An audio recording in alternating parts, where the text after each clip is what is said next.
Welcome to M&M Sports Podcast number 71. Tonight, we're going to talk a little Husker basketball, Super Bowl preview, and a little Royals. Because the weather, Brian, is about to turn and play in our favor as far as a little warming trend coming. So, yeah, it feels like baseball season, even though it's a ways off yet. Yeah, we're going to get a nice dose of warm weather here over the next, really, it looks like maybe 2 weeks. I'm going to take it. I know we're in the heart of basketball season, but yeah, this warming trend that we're about to see is definitely going to make us want to be out with the ball glove, tossing the ball back and forth. That's for sure. Huskers have finally come back down to earth. They lost to a very good Illinois team. Brian, I think they could be the best team in the conference. They're a horrible matchup for Nebraska because of their size, their length.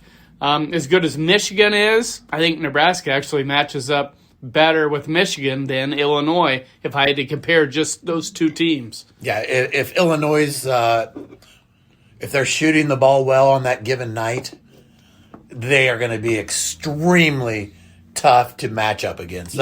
And the game on Sunday showed us a couple things. It was great to get Frager back, Mast back. Mast was not back. No. You could see. Yes, you could tell. It was very obvious. He was not close to 100%. Frager looked great. Yes. He looked like he was in mid-season form. But the lack of production from Mast, obviously, yes. His flu was worse than I had initially anticipated.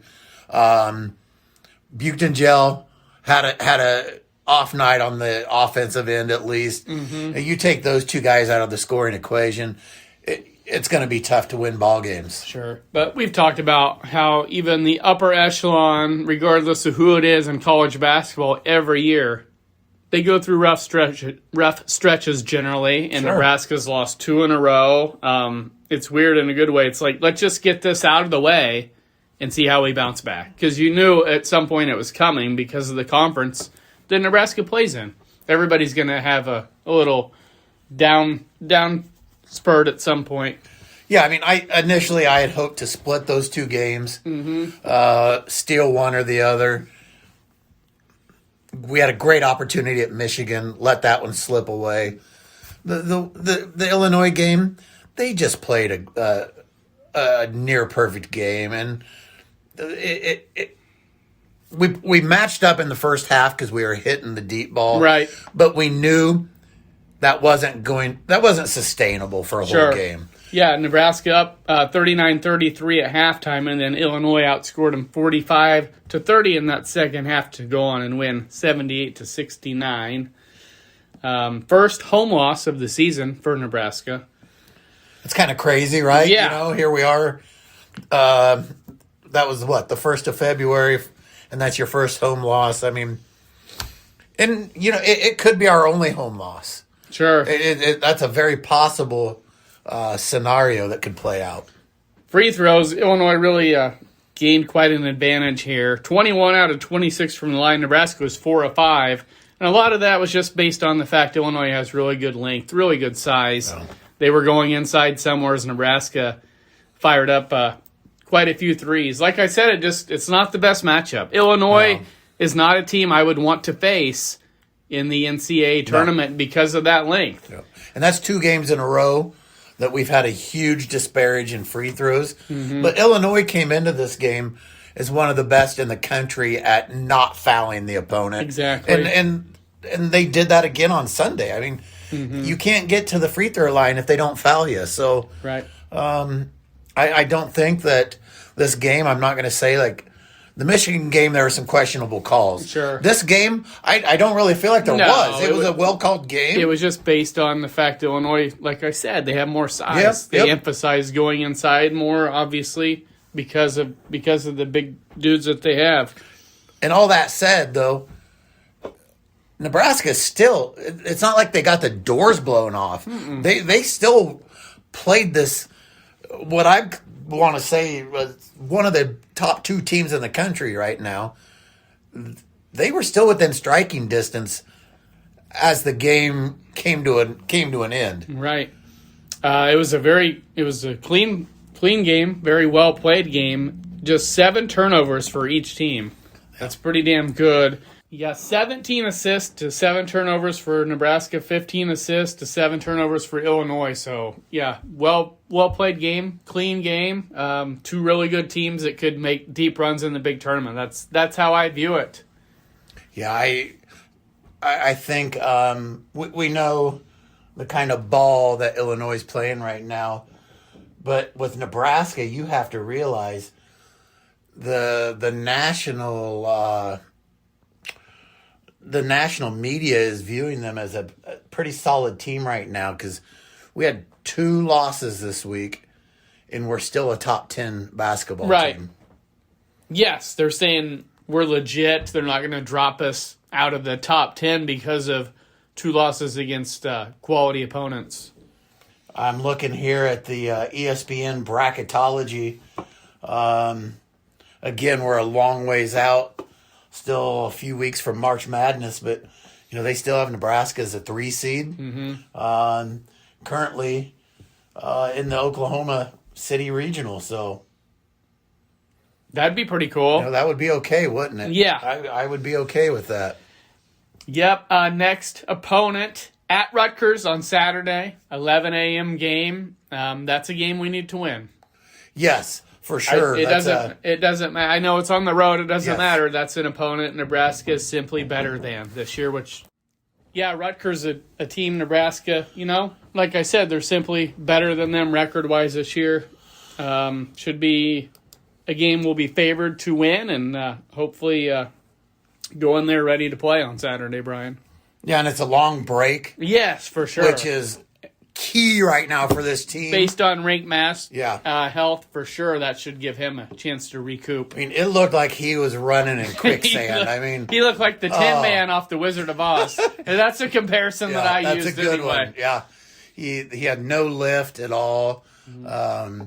I was surprised at how well Frager moved out there. Yeah. That was encouraging. That was very encouraging. Now we give him essentially a week off until this next game.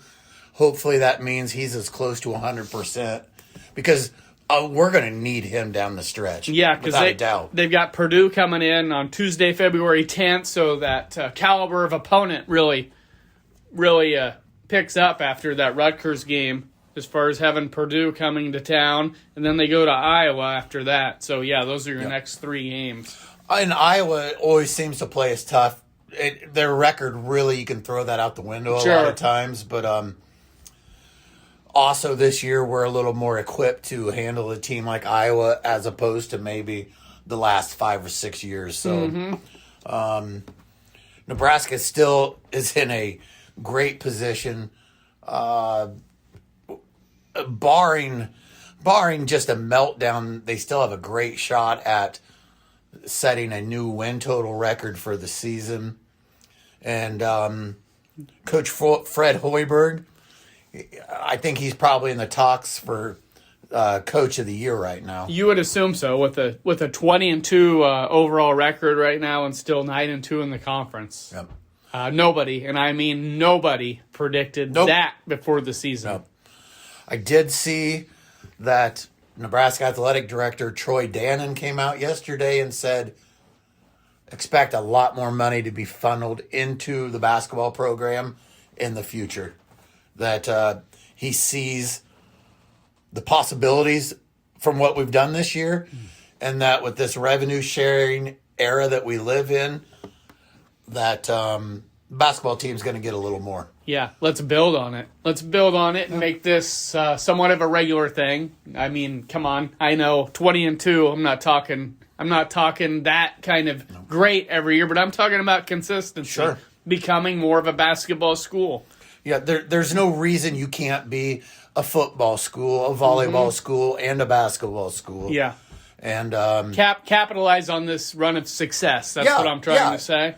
You know as well as anybody, if you have success, it's easier to get those players. Yep. It's hard to get a 5-star player when you're bottom of the barrel. Yep, makes it really hard to sell a kid if you have nothing to sell. Yeah, what are you going to do? I mean, obviously money comes in big nowadays, but if you can throw money and the chance at a Big Ten championship, NCAA tournament run, then the door's open. Yeah, this is step one to what we hope. Like I said, is consistency year in and year out.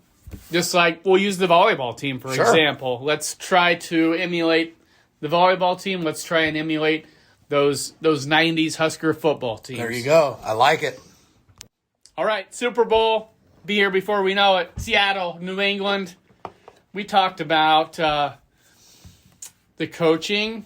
Mike Vrabel is really good. I think maybe more people know about him just because maybe of the success that he had when he was at New England, Brian, and the success he had when he was head coach of the Tennessee Titans. But the other coach, Mike Macdonald, he's had a pretty damn good run with the Seahawks as well. He was the Ravens defensive coordinator from 22 to 23. And before that, he was with Michigan for 1 year in 2021. So, I mean, two successful schools in Michigan and NFL franchises, we'll say, in Baltimore. And head coach of Seattle starting last season. Right now, his overall record is 24-10 with the Seahawks, 2-0 in the playoffs, and he's got them in the Super Bowl in his second year. I mean, as a Seahawks fan, what more could you... I mean, that's pretty darn good company. Those numbers, pretty impressive. 14-3 this year, and and he's just 38 years old too. So Seattle, I'm guessing their fans are hoping he's there for quite a while with the success he's had in a brief period of time. Yeah, if you can take a team like that to the big dance in your second year, you're doing something right. Yeah, we've seen a lot of really good coaches, a lot of really good players not be able to do that. So he's doing something right, that's for sure. So yeah, as good as Mike Vrabel is, and I'm a big Vrabel fan, Mike Macdonald, he can hold his own. I think we talked about Seattle. I think they have a better overall team. I think they have more firepower. The point spread is still at 4.5. I like the Seahawks. I'm not going to mess around and turn this into a long conversation. I think if Seattle does what Seattle is capable of doing, they're the better team. It's that simple. I'm going to go 27 to 21 Seattle. Okay. There's my prediction. I agree with you. I think Seattle's the better team here. I kind of waited all season for the shoe to drop a little bit for the Patriots. I did not expect them to have the season that they did have. I'm going to go Seattle 24-17. Okay. We're pretty damn close. I think I got them winning by 6. You got them winning by 7.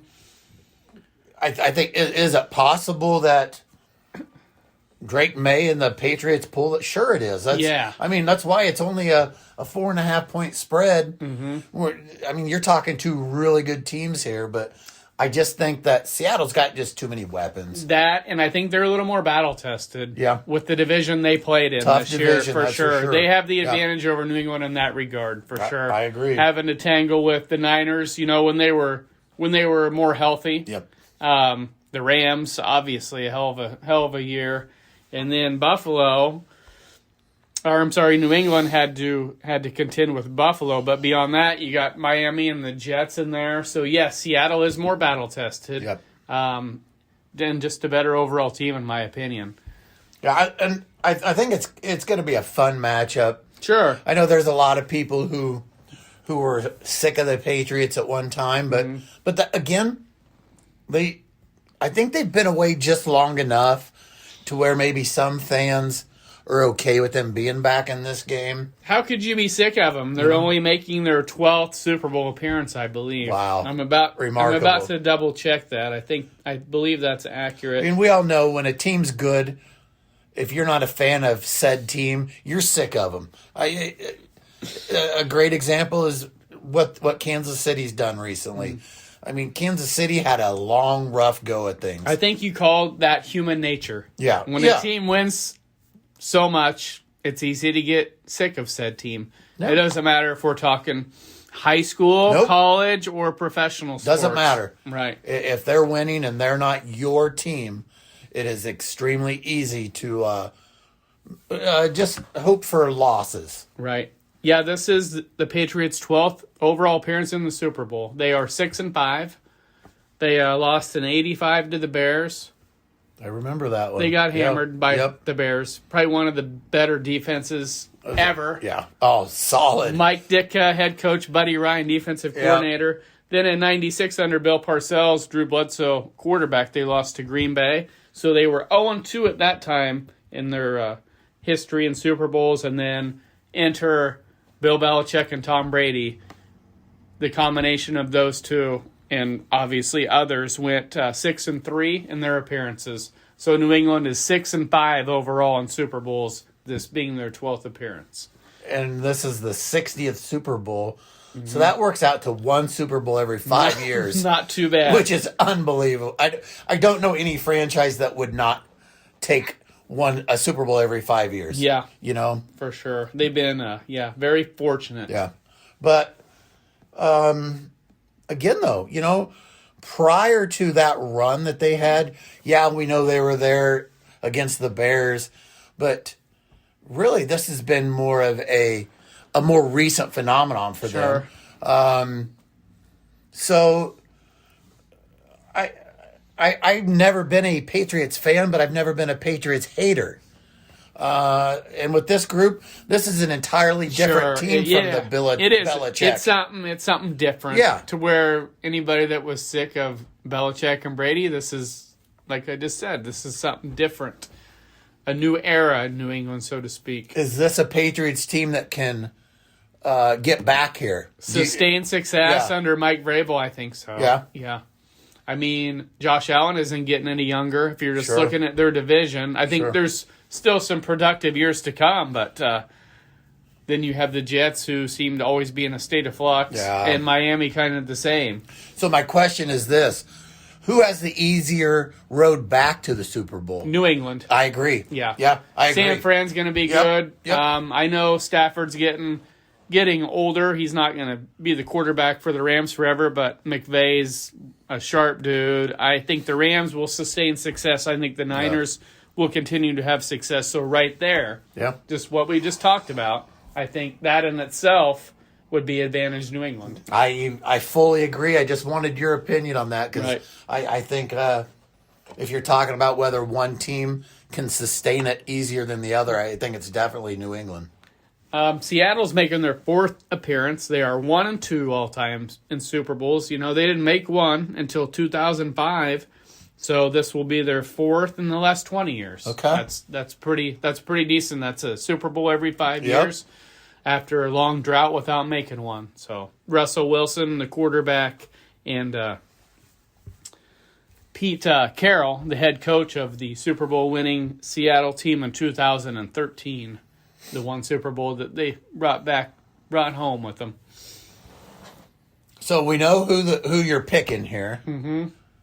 Is that who as a fan, are you pulling for anybody? Honestly, not really. Yeah, I'm not I really either. don't have much of a rooting interest here. This will just be more one where I watch and hope for a competitive game. Exactly. Honestly, yeah, you're just looking for solid effort, no injuries. Sure. Whichever team comes out on top, I don't have a problem with them either way. Exactly. So we'll see what happens, and we'll root for a competitive game. Obviously, who the hell likes a blowout if you don't have a team that you're rooting for? Yeah, if you're not pulling for either one, you want to see it go down to the wire. Mm-hmm. I'd love to see it end on a final drive. Just for the excitement of the Super Bowl. So sure, we'll see. All right, baseball season's still a ways off, but I don't care. We're going to talk a little baseball anyway. You remember back in the day, Brian, when the Royals had some really good players and they'd let those players walk out the door? Unfortunately, I remember those days Those very well. days are over. They just signed Vinny Pasquantino to a 2-year extension for $11 million. And that goes with signing Salvador Perez earlier this offseason to a 2-year, $25 million extension. And that goes with locking up Miguel Garcia 5 years and I believe $57 million to go along with locking Bobby Witt Jr. up long-term last year. Yeah. So those days are over. Those days are over. I mean, they've done a great job of keeping right there those 4 core guys together. You got to give them credit for that for sure. Yeah, and we've done a great job locking up some pitching too. I mean, we have we have what I would consider again last year was as well, but we have an elite pitching staff right now.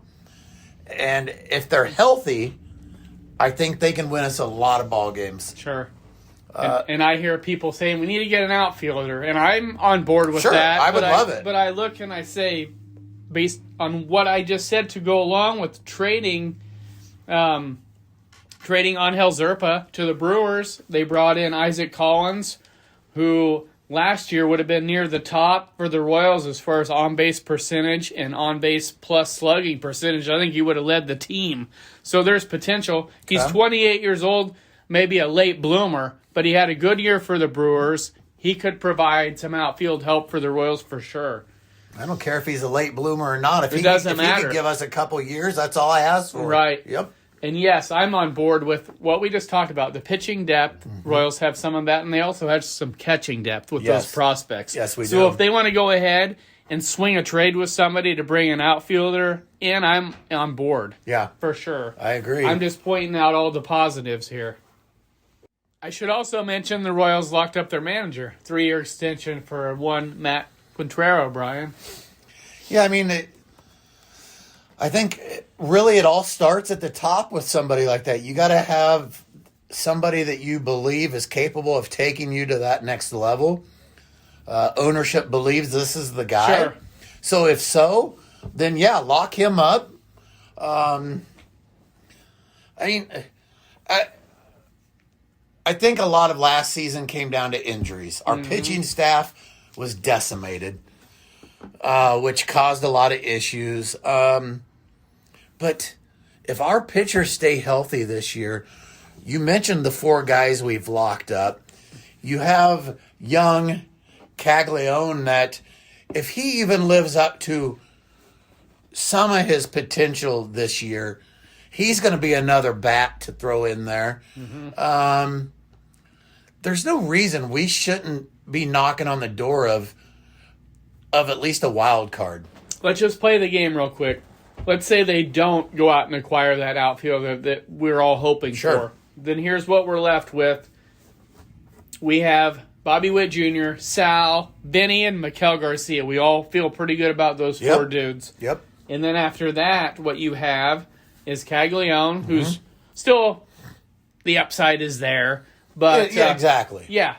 But he's young, still developing. Yep. Then you have Jonathan India, who had a horrific season last year. Yeah.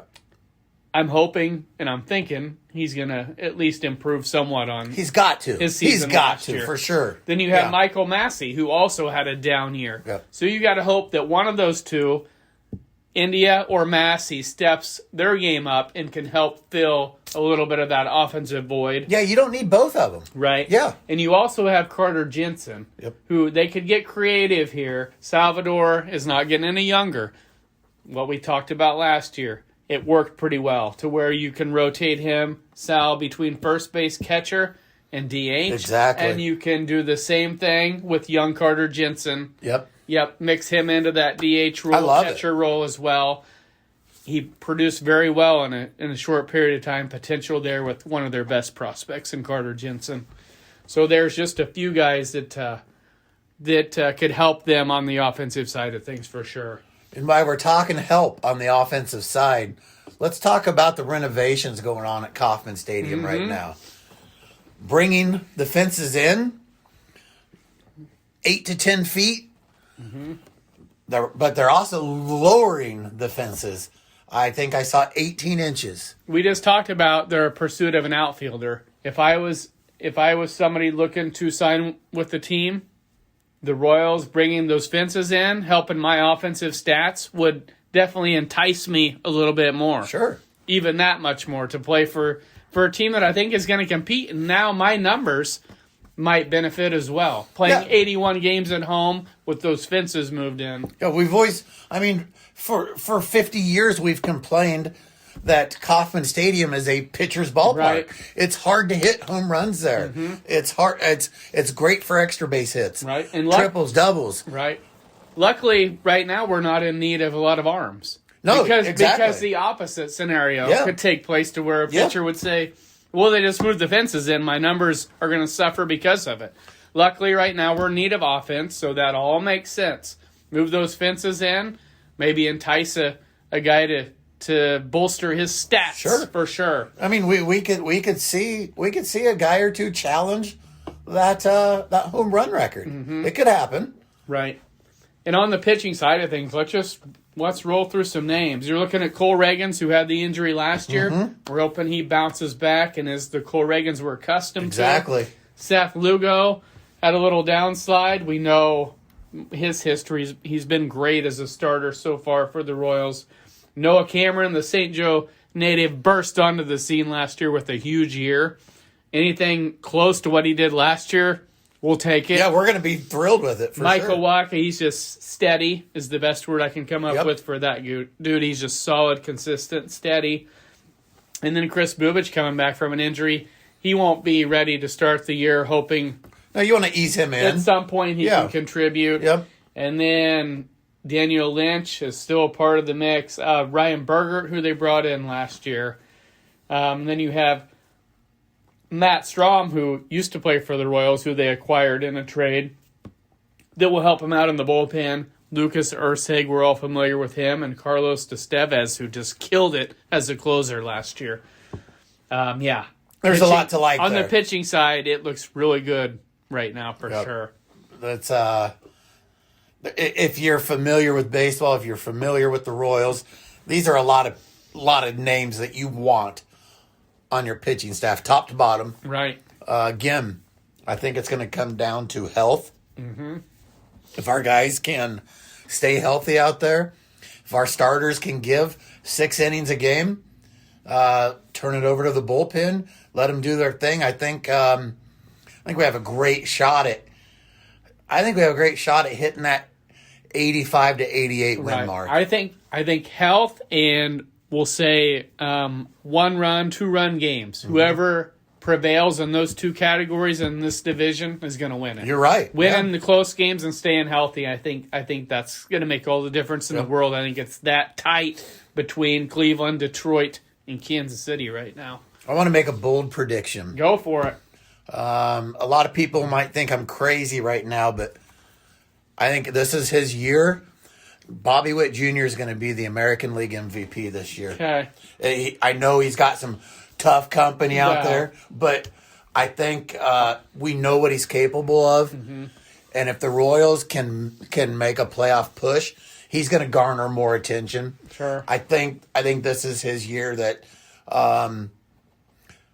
I think Aaron Judge maybe has a little bit of a down. I'm glad you said that because right away he plays for the Yankees. Sure. We've discussed this before. So he's going to have Bobby Witt Jr. could have the best year of his career, and if Judge isn't down a little bit, it's going to be hard for him to outdo Judge as far as what the voters see, I'm sure. Also with Judge, I want to say, I think maybe, he's a big dude. We're not used to seeing that type of guy play in the outfield. Right. He's getting a little bit older. Sure. We could be looking at some injuries from him, too. That's possible. That would not be out of the realm of possibilities. Yeah. I hope not. I don't want to see that for a guy. Yeah, it feels like Bobby Witt Jr., he was pretty solid last year, but in comparison to that previous year, people thought down year. Yeah. Whereas I said that year he had 2 years ago, I don't know if he'll ever be able to replicate That's going to be tough. that as far as being good in every single category that year. That doesn't mean he can't bolster a certain aspect of his stat line. Maybe his home run production this year, especially with the fences moved in, pretty damn good chance it's the best maybe. That's what we're hoping for sure. I think when you talk about moving fences in and lowering fences, I mean, these guys, you could be looking at an extra 5 to 6 to 7 home runs apiece. Right. I mean, that adds up. Yeah, and I think he's a team guy. Oh, for sure. He would rather Yeah. win a freaking World Series than improve on this, whatever it takes to win. Yeah. I really do think Yep. he's a team guy first, and that's what you're looking for, especially in your superstar players. Great face of the ball club. To be that guy Yep. as opposed to the guy that is just playing for himself. Yeah, and we've seen a lot of that from other clubs over the years. Mm-hmm. We've seen where they have that guy, but Bobby Witt does not fall into that category. Right. I expect big things. It's going to be a fun season. Expectations are always sky high at the start of the year. Right.